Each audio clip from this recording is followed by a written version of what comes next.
हम लोग आज पढ़ेंगे सोशल साइंस का एक पार्ट है इकोनॉमिक्स। 10th का जो बोर्ड एग्ज़ाम होता है 80 नंबर का होता है, जो 20 नंबर प्रैक्टिकल होता है, 80 नंबर थ्योरी होता है, जिसमें इकोनॉमिक्स 17 नंबर का पूछा जाता है। इसके बारे में हम लोग आज पढ़ेंगे। इकोनॉमिक्स 17 नंबर का है। इकोनॉमिक्स का मतलब होता है अर्थशास्त्र, और अर्थशास्त्र के जो जनक हैं वह हैं एडम स्मिथ। अर्थशास्त्र के जनक कौन है? Adam Smith. 10th क्लास का इकोनॉमिक्स का जो चैप्टर है 10th का इकोनॉमिक्स है, 10th का इकोनॉमिक्स के बारे में हम लोग आज फर्स्ट क्लास को देखेंगे और पूरा सिलेबस कंप्लीट करा देंगे। धीरे धीरे करके पूरा सिलेबस कंप्लीट करा दिया जाएगा। इकोनॉमिक्स अर्थशास्त्र का मतलब होता है जैसे हम लोग जी रहे हैं तो जीने का तरीका के बारे में अध्ययन करना। जो हम लोग आर्थिक क्रियाएं कर रहे हैं, आर्थिक क्रिया कर रहे हैं, उन क्रियाकलापों के बारे में अध्ययन करना, जिस विषय से हमें यह जानकारी मिलती है कि हम अपने जीवन को कैसे विकास करें, जीवन अपने जो आर्थिक विकास है उसको किस तरह से बढ़ाएं, इसके बारे में जो जानकारी देता है वह है अर्थशास्त्र। और इसके पिता हैं एडम स्मिथ। एक अर्थशास्त्र अलग पुस्तक है जो चाणक्य द्वारा लिखा गया था। तो अर्थशास्त्र के वहाँ जो लेखक हैं, रचयिता हैं, वह चाणक्य हैं, लेकिन यहाँ हम लोग जो अर्थशास्त्र विषय पढ़ रहे हैं उनके जो जनक हैं वह हैं एडम स्मिथ। और 10th का जो पहला लेसन है वह है अर्थव्यवस्था एवं इसके विकास का इतिहास। इसके जो फर्स्ट लेसन है 10th का वह है अर्थव्यवस्था एवं इसके विकास का इतिहास। इसमें सबसे पहले है कि आखिर अर्थव्यवस्था है क्या। तो अर्थव्यवस्था का परिभाषा जो अर्थशास्त्र है, कई अर्थशास्त्रियों ने अर्थव्यवस्था का अलग अलग ढंग से परिभाषा दिया और अर्थव्यवस्था का परिभाषा दिया और इसके बारे में वर्णन किया। लेकिन आखिर अर्थव्यवस्था है क्या, हम अपने जीवन को कैसे चलाएंगे? तो जीवन को चलाने के लिए सबसे ज़रूरी चीज़ है वह है आय की प्राप्ति होना। अगर आय की प्राप्ति होगा तो हम अपने जीवन को सही ढंग से चला पाएंगे। अगर आय की प्राप्ति नहीं होगा तो अपने जीवन को सही ढंग से हम लोग नहीं चला सकते हैं। तो पहला जो क्वेश्चन है वह है कि आर्थिक क्रिया क्या है। आर्थिक क्रिया, हम लोग पहले आर्थिक क्रिया समझेंगे कि आर्थिक क्रिया क्या है। आर्थिक क्रिया, तो पहला क्वेश्चन है आर्थिक क्रिया, जो पूछता भी है। आर्थिक क्रिया वह क्रिया है जिससे हमें आय की प्राप्ति होती है, उसको आर्थिक क्रिया कहा जाता है। जिस क्रिया से हमें आय की प्राप्ति हो जाए, जिस क्रिया से हमें आय की प्राप्ति हो जाए, क्रिया का मतलब काम, कार्य, जिस क्रिया से हमें आय की प्राप्ति होती है उसे आर्थिक क्रिया कहते हैं। अब जिस काम से हमें आय की प्राप्ति नहीं हो रही है वो आर्थिक क्रिया नहीं है। अब जहाँ तहाँ रोड पर ऐसे घूम रहे हैं, क्या रोड पर घूमने से हमें आय की प्राप्ति हो रहा है? तो वह आर्थिक क्रिया नहीं है, गैर आर्थिक क्रिया है। वह काम करने से हमारे आर्थिक विकास कोई होने वाला नहीं है। तो जिस काम से हमें आय की प्राप्ति हो जाती है वह क्रिया आर्थिक क्रिया है। तो आखिर कौन से ऐसे काम हैं, कैसे हम अपने आय की प्राप्ति करेंगे?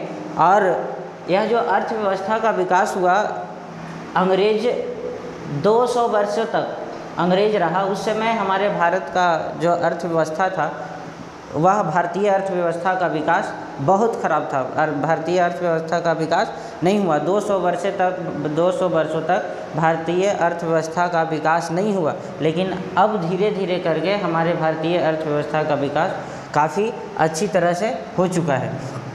तो अर्थव्यवस्था को विकास करने में काफ़ी समय लगा और अभी भी अर्थव्यवस्था विकास कर रहा है, अभी भी कार्यरत है।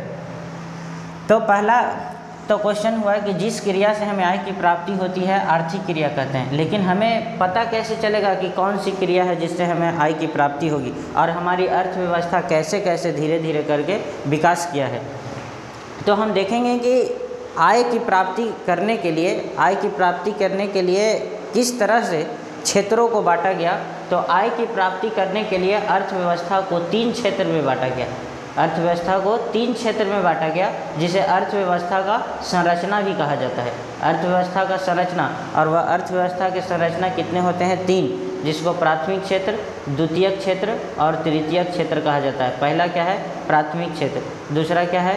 द्वितीयक क्षेत्र। और तीसरा क्या है? तृतीयक क्षेत्र। यह 3 संरचना हुआ अर्थव्यवस्था का। ब्राउन नामक जो अर्थशास्त्री था, ब्राउन नामक अर्थशास्त्री थे, उन्होंने अर्थव्यवस्था का परिभाषा दिया कि समाज में रहने के लिए हम लोगों को, जैसे समाज में रह रहे हैं, जीवन को जीना है तो कुछ ना कुछ हमें नियम के अनुसार आय की प्राप्ति करना है। किसी तरह से गलत ढंग से आय की प्राप्ति नहीं करना है, बल्कि एक नियम के अनुसार आय की प्राप्ति करना है। तो इन्होंने कहा, ब्राउन नामक अर्थशास्त्री ने यह अर्थव्यवस्था का परिभाषा दिया कि समाज में आजीविका की प्रणाली को अर्थव्यवस्था कहा जाता है। मतलब आजीविका का मतलब हुआ कि हम अपने जीवन को सही ढंग से चलाने के लिए जिन प्रक्रिया का उपयोग करेंगे वह सभी का सम्मिलित रूप अर्थव्यवस्था है।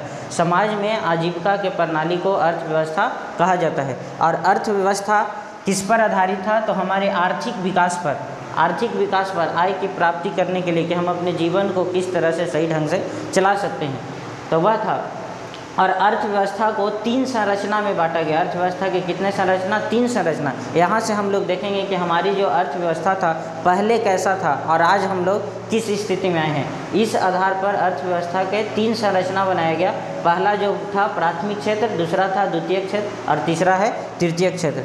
हम लोग पहले जो मेन काम था पैसा कमाने का, वह था पशुपालन, खेती करना। हमारी जो भारत की अर्थव्यवस्था थी वह पूर्ण रूप से खेती पर निर्भर था। अगर हम कृषि कार्य करेंगे, पशुपालन करेंगे, तब आय की प्राप्ति होगा और उसी पर हम लोग आश्रित थे। तो पहला जो पैसा आय प्राप्ति का आर्थिक क्रिया जो बनाया गया वह आर्थिक क्रिया था प्राथमिक क्षेत्र, जो अर्थव्यवस्था का पहला संरचना रखा गया। हमारी जो अर्थव्यवस्था पहले जो क्षेत्र पर निर्भर था वह था प्राथमिक क्षेत्र। मतलब हमारी अर्थव्यवस्था मुख्य रूप से आज नहीं, पहले जैसे जैसे विकास होते गया आज हम लोग तृतीयक क्षेत्र पर आ चुके हैं, जो सबसे ज़्यादा महत्व तृतीयक क्षेत्र को दिया जा रहा है। लेकिन जब शुरुआत हुआ तो अर्थव्यवस्था सबसे ज़्यादा महत्वपूर्ण भूमिका किस पर था? प्राथमिक क्षेत्र पर। इसके अंतर्गत लोग कृषि करते थे, पशुपालन करते थे, इसलिए इस क्षेत्र को कृषि क्षेत्र भी कहा जाता है। प्राथमिक क्षेत्र को कौन क्षेत्र कहा जाता है? कृषि क्षेत्र कहा जाता है। ऑब्जेक्टिव है कि प्राथमिक क्षेत्र को क्या कहा जाता है?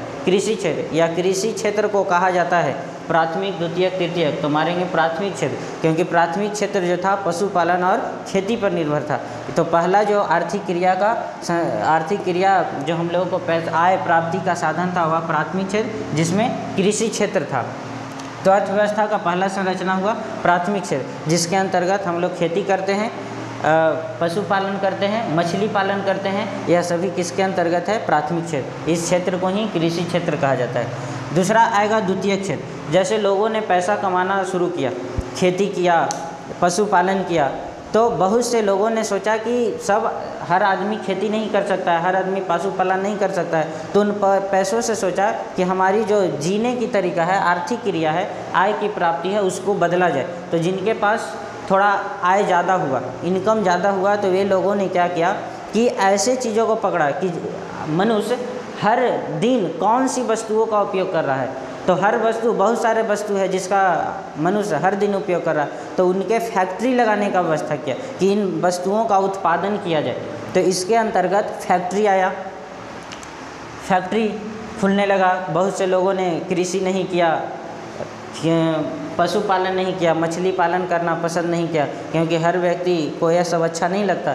तो हम लोगों का जीने का पहला जो तरीका था वो तो मजबूरी था कि हम लोग इसी में जी सकते हैं और कोई उपाय नहीं था। लेकिन लोग जब उन्हें विकास हुआ, धीरे धीरे अर्थव्यवस्था हमारी विकास होती गई, तो लोगों ने वैसा सोचा और आगे चल के इस अर्थव्यवस्था को विकास करके द्वितीयक क्षेत्र बनाया, जिसमें फैक्ट्री लगने लगा। और फैक्ट्री में वे लोग फैक्ट्री से सामान बनाते थे, बेचते थे, उत्पादन करते थे, उससे इनकम होने लगा। तो वह भी एक आर्थिक विकास को मदद मिला। वही हर व्यक्ति अपनी आर्थिक स्थिति को विकास कर सकता है। तो वह हुआ द्वितीयक क्षेत्र। तो द्वितीयक क्षेत्र को, क्योंकि यह फैक्ट्री पर निर्भर था, लोगों ने फैक्ट्री लगा। अब तरह तरह के फैक्ट्री, कोई एक चीज़ का फैक्ट्री नहीं था, अलग अलग तरह के, जिन लोगों को जिस अनुसार लगा वैसे फैक्ट्री लगाना शुरू किया। इसलिए इस क्षेत्र को उद्योग क्षेत्र कहा जाता है। द्वितीयक क्षेत्र को क्या कहा जाता है? उद्योग क्षेत्र कहा जाता है, जिसमें बिजली का उत्पादन द्वितीयक क्षेत्र में रखा गया। जितना भी फैक्ट्री है, आज हम लोग देख रहे हैं जितना भी फैक्ट्री है, तो वे सारे फैक्ट्री द्वितीयक क्षेत्र के अंतर्गत रखे गए हैं। तो द्वितीयक क्षेत्र को क्या कहा जाता है? औद्योगिक क्षेत्र कहा जाता है या उद्योग क्षेत्र कहा जाता है। प्राथमिक क्षेत्र को क्या कहा जाता है? कृषि क्षेत्र कहा जाता है, क्योंकि यह कृषि पर निर्भर था, पशुपालन पर निर्भर था।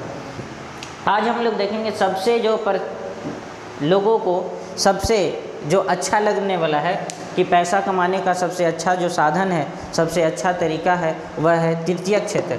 अर्थव्यवस्था का सबसे पहला जो संरचना था वह प्राथमिक क्षेत्र, इससे विकास किया, द्वितीयक क्षेत्र आया, द्वितीयक क्षेत्र के बाद तृतीयक क्षेत्र आया। लेकिन यह जो अर्थव्यवस्था की व्यवस्था हुई वह हमारे भारत आज़ाद होने के बाद हुआ। इसके पहले 200 वर्ष तक भारत का अर्थव्यवस्था का कोई विकास नहीं हुआ था। जब 15 अगस्त 1947 को आज़ाद हुआ, उसके बाद हमारी अर्थव्यवस्था अपने विकास के रास्ता पर पहुंचा और धीरे धीरे करके वह आज बहुत अच्छी विकास में है। और तीसरा है तृतीयक क्षेत्र। हम लोग देखेंगे तृतीयक क्षेत्र, लोगों ने सबसे पहले खेती करना चालू किया, मछली पालन चालू किया, पशुपालन चालू किया। कुछ लोगों को यह काम अच्छा नहीं लगा तो वे लोग फैक्ट्री लगाए, छोटे छोटे उद्योग लगाया, उससे पैसा कमाने लगा। अब हुआ कि हम लोगों के पास पैसा बढ़ने लगा तो हम लोगों को सुविधाएं ज़्यादा चाहिए। अब किसी के पास 2 रुपया है, किसी के पास 1000 रुपया है, तो 1000 रुपया वाला आदमी को सुविधा ज़्यादा चाहिए, 2 रुपया वाला आदमी किसी तरह से अपना जीवन जी सकता है। तो यहाँ हुआ कि धीरे धीरे लोगों के पास पैसा बढ़ने लगा तो उन लोगों को फैसिलिटी की ज़रूरत पड़ा। अब अलग अलग तरह का हुआ, पैसा रखने का साधन चाहिए, बाज़ार में जाए तो उसके लिए अलग तरह का व्यवस्था चाहिए। तो तीसरा आया तृतीयक क्षेत्र। इसमें हुआ कि लोगों को सेवा मिलने लगा, सेवा क्षेत्र, इसको क्या कहा गया, सेवा क्षेत्र कहा गया।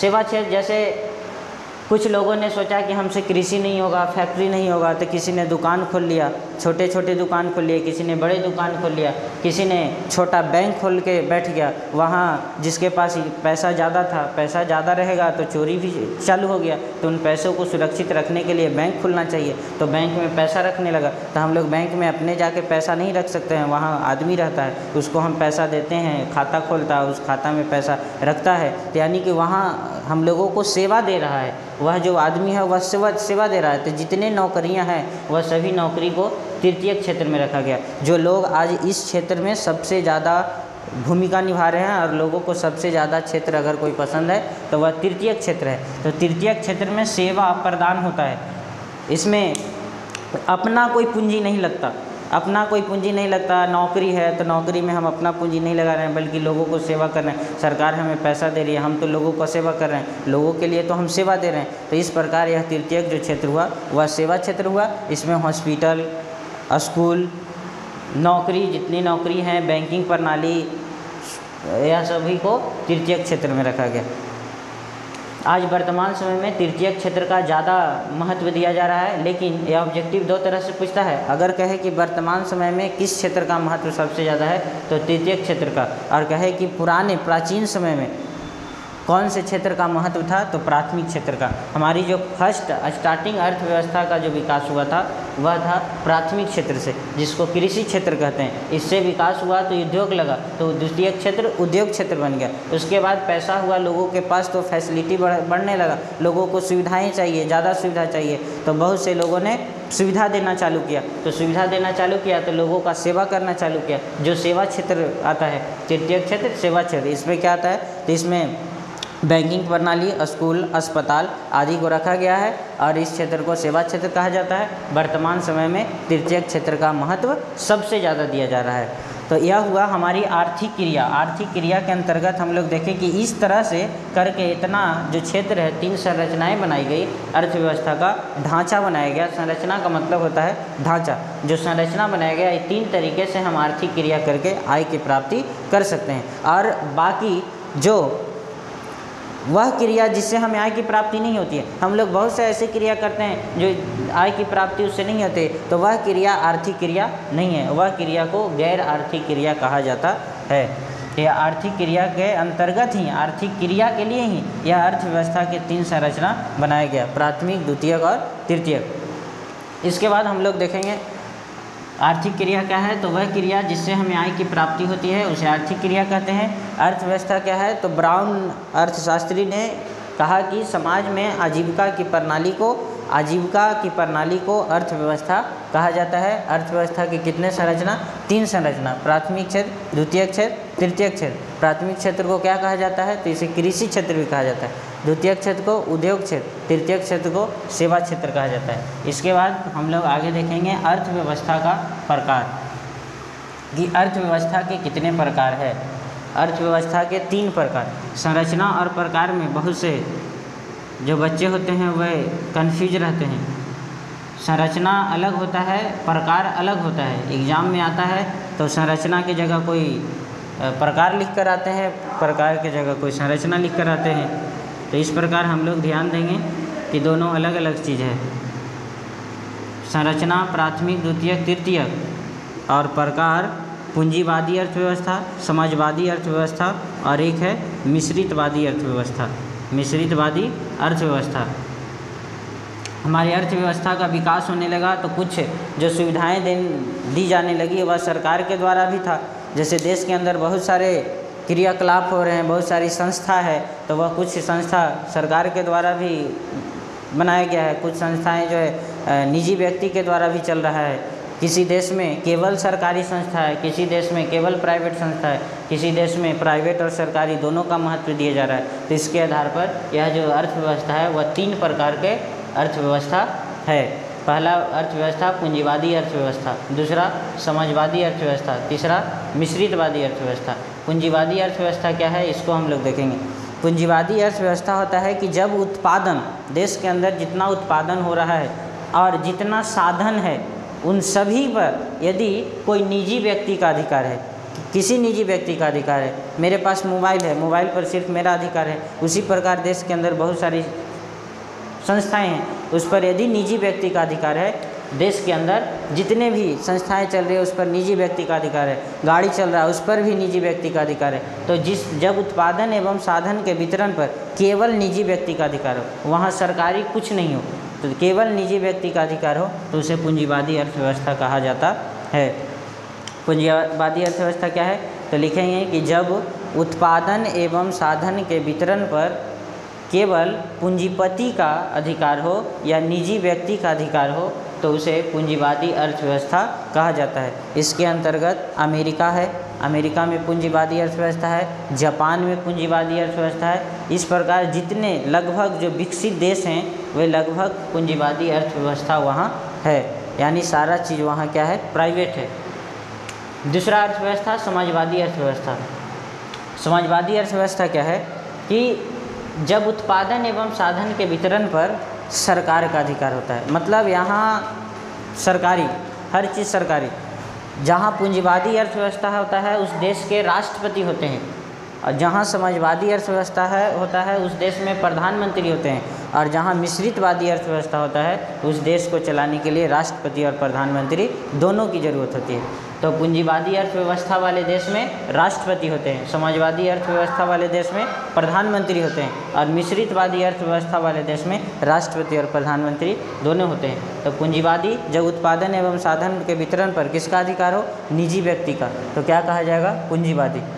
निजी व्यक्ति का, पूंजीपतियों का जब उत्पादन एवं साधन के वितरण पर सरकार का अधिकार हो तो उसे समाजवादी अर्थव्यवस्था कहा जाता है। सरकार का अधिकार समाजवादी, पूंजीपति का अधिकार पूंजीवादी।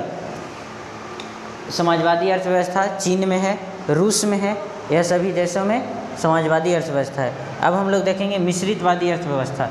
जो एग्जाम्पल दे रहे हैं उसी एग्जाम्पल में से एक ऑब्जेक्टिव में पूछा जाता है। मिश्रितवादी अर्थव्यवस्था, यह अर्थव्यवस्था सबसे अच्छा अर्थव्यवस्था माना गया है जो हमारे भारत देश में है। यहाँ है कि सरकार भी अपना योजना चला रही है, सरकार भी अपना संस्था चला रही है, और यदि कोई निजी व्यक्ति चाहता है तो वह भी अपना मान्यता लेकर वह भी अपना संस्था चला रहा है। तो यहाँ है कि पूंजीपति भी काम कर रहा है और सरकार भी काम कर रहा है। जब उत्पादन एवं साधन के वितरण पर निजी व्यक्ति का भी अधिकार हो और सरकार का भी अधिकार हो, मतलब कुछ सामान प्राइवेट कुछ सामान सरकारी, तो ऐसी अर्थव्यवस्था जहाँ होती है उसे मिश्रित अर्थव्यवस्था कहते हैं। यह अर्थव्यवस्था कहाँ कौन कौन देश में है तो भारत, और भारत से ही टूटा हुआ कौन है, पाकिस्तान। तो पाकिस्तान में भी कौन सी अर्थव्यवस्था, मिश्रित अर्थव्यवस्था। भारत और पाकिस्तान में मिश्रित अर्थव्यवस्था है। यह मिश्रित अर्थव्यवस्था वाला ही ऑब्जेक्टिव जो भारत है इसी पर क्वेश्चन आता है। निम्नलिखित में कौन देश में मिश्रित अर्थव्यवस्था है, तो हम लोग देखेंगे अपना जो देश है जहां प्रधानमंत्री और राष्ट्रपति दोनों हैं, अपना देश है, वह कौन सी अर्थव्यवस्था है, मिश्रितवादी। अपने देश में देखते हैं कि सरकारी स्कूल भी है, प्राइवेट स्कूल भी है, सरकारी हॉस्पिटल भी है, प्राइवेट हॉस्पिटल भी है। इस प्रकार यहाँ सरकारी और प्राइवेट दोनों संस्थाएँ चल रही है। इस प्रकार हमारे भारत में कौन सी अर्थव्यवस्था, मिश्रितवादी, जहाँ सरकार एवं निजी व्यक्ति दोनों का अधिकार हो, उस वैसी अर्थव्यवस्था को मिश्रितवादी अर्थव्यवस्था कहते हैं। इसके बाद अगला जो क्वेश्चन है वह है आर्थिक नियोजन। आर्थिक नियोजन, जैसे अर्थव्यवस्था हम लोग जैसे जैसे विकास करते जा रहे हैं, धीरे धीरे विकास हो रहा है, तो हमारे देश के अंदर जो संसाधनें हैं उन संसाधन का उपयोग करके ही हम विकास करेंगे। अगर हम लोगों के पास कुछ संसाधन ही ख़त्म हो जाए तो हम लोग विकास नहीं कर सकते। तो जितना हमारे पास संसाधन है उन संसाधन को सही उपयोग करने के लिए, मतलब बर्बादी ना करें ज़्यादा, जितना हमें ज़रूरत है उतने ही इसका काम करें।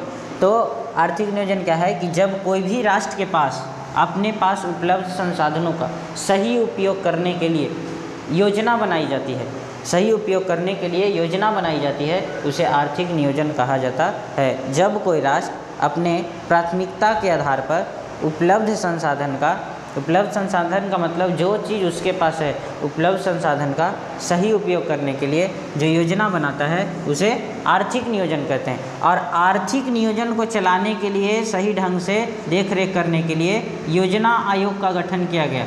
योजना आयोग का गठन किया गया।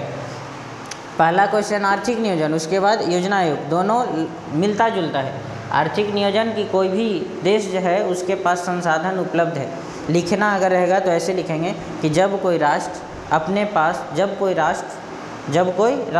प्राथमिकता के आधार पर अपने पास उपलब्ध संसाधन का सही उपयोग करने के लिए जो योजना बनाती है उसे आर्थिक नियोजन कहते हैं। योजना आयोग क्या है? तो आर्थिक नियोजन को सही ढंग से चलाने के लिए जो योजना बनाई जाती है उसे योजना आयोग कहते हैं। योजना आयोग का गठन हमारे देश के आज़ादी के बाद, क्योंकि देश के आज़ादी के पहले तो हमारे अर्थव्यवस्था का विकास ही नहीं था, उसके बाद जब आज़ाद हुआ तो अर्थव्यवस्था की संरचनाएं आई, आर्थिक क्रिया आया, हम लोग को आर्थिक क्रिया करने के लिए बताया गया कि कैसे कैसे करके हम लोग अपने जीवन को आगे बढ़ाएंगे। तो प्राथमिक क्षेत्र आया, द्वितीयक क्षेत्र आया, तृतीयक क्षेत्र आया। उसके बाद हम लोगों ने सीखा कि किस प्रकार अपनी आर्थिक स्थिति को सुधारना है, अलग अलग काम करने का तरीका बताया गया। किसी को अगर वैसे पैसा नहीं कमाना है तो अलग ढंग से कमाएगा, लेकिन हम लोगों की संरचनाएँ बताई गई कि इस तरह से इतना सारा काम करके हम अपनी आर्थिक क्रिया को पूरा कर सकते हैं। योजना आयोग आर्थिक नियोजन को सही ढंग से चलाने के लिए जो योजना बनाई गई योजना आयोग कहलाता है। इसका गठन हुआ 15 मार्च 1950 को। 15 मार्च 1950 को गठन हुआ। ऑब्जेक्टिव पूछता है, लगभग हर बार पूछा हुआ रहता है योजना आयोग का गठन। ऑब्जेक्टिव यह बहुत इंपॉर्टेंट है कि योजना आयोग का गठन कब हुआ, तो 15 मार्च 1950 को योजना आयोग का गठन किया गया। इसके अध्यक्ष प्रधानमंत्री होते हैं। योजना आयोग के अध्यक्ष प्रधानमंत्री होते हैं। तो 1950 में हमारे देश के प्रधानमंत्री कौन थे? पंडित जवाहरलाल नेहरू। और उन्हीं के रीजन में योजना आयोग का गठन हुआ, इसलिए योजना आयोग का प्रथम अध्यक्ष पंडित जवाहरलाल नेहरू हैं। कौन थे? पंडित जवाहरलाल नेहरू। योजना आयोग का गठन 15 मार्च 1950। 15 मार्च 1950। योजना आयोग क्या है? तो आर्थिक नियोजन को सही ढंग से चलाने के लिए जो योजना बनाई जाती है उसे योजना आयोग कहते हैं। योजना आयोग का गठन 15 मार्च 1950 को। इसके अध्यक्ष प्रधानमंत्री होते हैं, इसलिए प्रथम अध्यक्ष योजना आयोग के प्रथम अध्यक्ष पंडित जवाहरलाल नेहरू थे।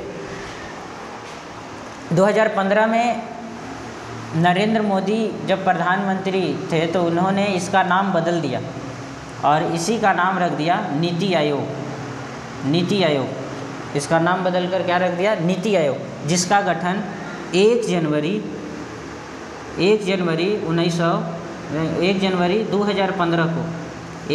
2015 को इसका नाम बदल दिया और इसका नाम बदल के क्या रख दिया? नीति आयोग। योजना आयोग का नाम बदलकर क्या रखा गया? नीति आयोग। इसका गठन कब हुआ? तो 1 जनवरी 2015 को। 1 जनवरी 2015 को इसका नाम बदला गया और बदलने के बाद इसका नाम रख दिया नीति आयोग। इसलिए इसके वर्तमान अध्यक्ष इसके नहीं हैं, नीति आयोग के अध्यक्ष हो गए। तो वर्तमान अध्यक्ष नीति आयोग के नरेंद्र मोदी हैं और प्रथम अध्यक्ष भी नीति आयोग के कौन है? नरेंद्र मोदी हैं। तो नीति आयोग के प्रथम अध्यक्ष नरेंद्र मोदी और वर्तमान समय में भी प्रधानमंत्री वही हैं, तो प्रधानमंत्री ही अध्यक्ष होते हैं। तो प्रधानमंत्री नरेंद्र मोदी हैं। तो नीति आयोग के भी अध्यक्ष कौन हुए? प्रधानमंत्री। और वर्तमान अध्यक्ष भी प्रधानमंत्री। प्रथम अध्यक्ष भी प्रधानमंत्री, वर्तमान अध्यक्ष भी अभी प्रधानमंत्री। नीति आयोग का गठन 1 जनवरी 2015। किसका नाम बदल के रखा गया? तो योजना आयोग का। योजना आयोग कब गठन हुआ? 15 मार्च 1950। आज के लिए इतना ही। इसके आगे का टॉपिक हम लोग अगले वाले वीडियो में देखेंगे। अगले वाले वीडियो में इसके आगे देखेंगे और पूरा सिलेबस धीरे धीरे करके, इसमें 7 लेसन है। 10th का इकोनॉमिक्स का 7 लेसन है और 7 लेसन मिलाकर आपके एग्ज़ाम में 17 नंबर के आते हैं, जो किसका पार्ट है? सोशल साइंस का। तो हम लोग देखेंगे इसके आगे का टॉपिक अगले वीडियो में देखेंगे। धन्यवाद।